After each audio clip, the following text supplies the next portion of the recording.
Halo semuanya, ketemu kembali dengan saya Ibu Mei atau Ibu Meriani. Pada sesi ini kita akan membahas topik beban dalam akuntansi. Nah, dalam akuntansi beban dan biaya dua hal yang berbeda. Nanti akan kita bahas apa sih bedanya. Learning objektif.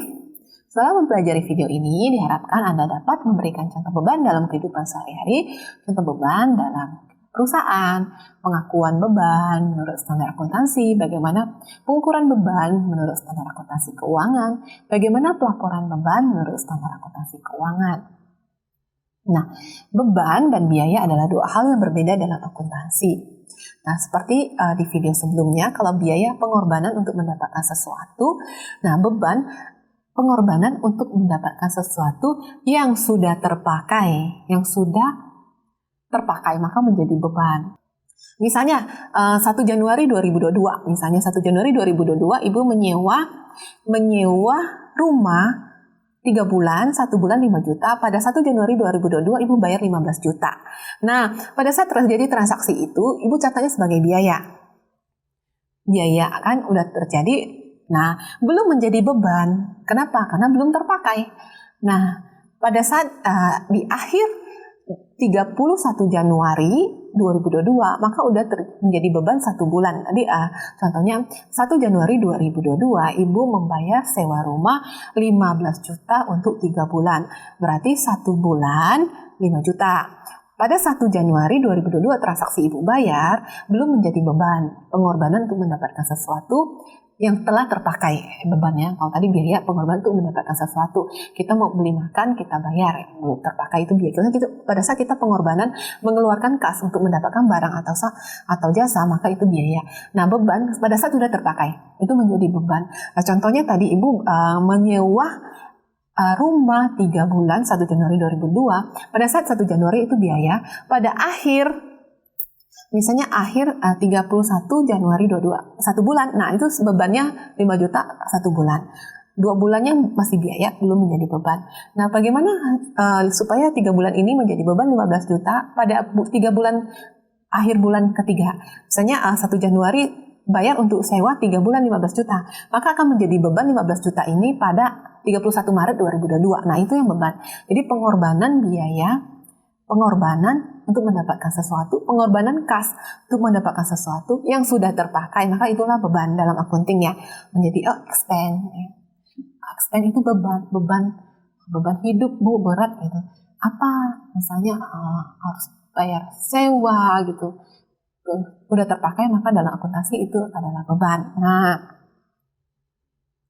contohnya menurut Hansen Mowen, jika beban telah dimanfaatkan dalam proses menghasilkan pendapatan dalam perusahaan itu, beban ini biaya jadi kita pemahamannya beban adalah biaya yang telah terpakai. Contohnya tadi sewa 3 bulan akan menjadi beban pada akhir bulan ketiga. Pada bulan pertama yang menjadi beban adalah bulan pertama. Pada akhir bulan kedua menjadi beban adalah akhir bulan kedua. Pada akhir bulan ketiga maka 15 juta yang dibayar itu akan menjadi beban. Jadi terpakai ya, terpakai. Kalau belum terpakai 1 Januari 2002 membayar 15 juta untuk 3 bulan sewa rumah, maka itu menjadi biaya, belum menjadi beban. Pada saat terpakai menjadi beban gitu ya. Nah, jadi dalam perusahaan itu pada saat terpakai digunakan untuk menghasilkan pendapatan. Misalnya sewa toko, perusahaan sewa toko untuk jualan nih 1 tahun. 1 tahun sebesar misalnya 120 juta, 1 tahun 120 juta. Nah, pada saat transaksi 1 Januari misalnya ya, 120 juta untuk 1 tahun berarti 1 bulannya 10 juta gitu kan.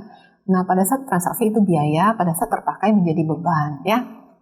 Makanya ada namanya jurnal penyesuaian. Setiap akhir bulan disesuaikan mana yang masih menjadi biaya, nah itu dicatat sebagai aset, dan mana yang udah menjadi beban atau expense, dicatat sebagai expense dalam laporan. Expense muncul di dalam laporan laba rugi, biaya muncul di dalam laporan neraca. Ya, beban adalah biaya yang telah memberikan manfaat. Nah, memberikan manfaat tadi udah terpakai, udah memberikan manfaat ke kita kan. Ibu sewa rumah 3 bulan udah Ibu tempati selama 3 bulan, maka menjadi beban. Sudah memberikan manfaat ke Ibu selama 3 bulan. Kalau selama belum dipakai, maka itu masih menjadi biaya. Biaya yang belum dinikmati yang dapat memberikan manfaat di masa akan datang dikelompokkan sebagai aset. Nah, contohnya tadi kalau ibu sewa 3 bulan, maka kalau belum dipakai pada 1 Januari, tanggal sewa itu masih aset karena belum memberikan manfaat ya. Nah, contoh nih, ada beban air, beban listrik, beban telepon ya. Beban itu sendiri terjadi karena 2 sebab ya. Pertama, berasal dari cost yang sudah expired, yang sudah melampaui masanya. Tadi pakai nggak pakai, pokoknya kalau sewa 3 bulan, 31 Maret 2022 itu akan habis. Maksudnya nggak ditempatin juga, pokoknya kalau udah expired ya, cost yang sudah expired melampaui masanya, maka itu menjadi beban. Dan yang kedua, karena penggunaan, maksudnya beban itu hadir kalau kita sudah melakukan pemakaian tertentu ya. Oke, pengakuan beban, bagaimana beban diakui? Beban diakui dalam laporan laba rugi jika penurunan manfaat ekonomi masa depan yang berkaitan dengan penurunan aset atau kenaikan kewajiban telah terjadi dan dapat diukur. Nah, menurut Vernon Kuhn, expense are decrease, jadi penurunan, decrease in the value of asset. Decrease in the value of asset, penurunan nilai aset, maka itu beban menurut Vernon. Jadi sebelumnya kita pelajari bahwa beban diakui pada saat melampaui masa manfaatnya. Tadi kalau sewa 1 Januari 2022 selama 3 bulan 15 juta, misalnya selama sewa itu ibu tiba-tiba keluar negeri, nggak kepakai kan 3 bulan, pakai nggak pakai, kalau udah melampaui masa manfaatnya 31 Maret 3 bulan tadi, maka udah menjadi bebannya tadi. Dan yang kedua, jika sudah melakukan pemakaian tertentu. Jadi asumsinya tadi kalau 1 Januari transaksinya belum terpakai, belum masa manfaatnya, belum melampaui masa manfaatnya, masih belum. Kalau udah, maka dicatat sebagai beban ya. Jadi 1 Januari catat sebagai biaya, kalau udah masa manfaatnya, maka itu menjadi beban. Oke, kita lanjut bagaimana pengukuran beban.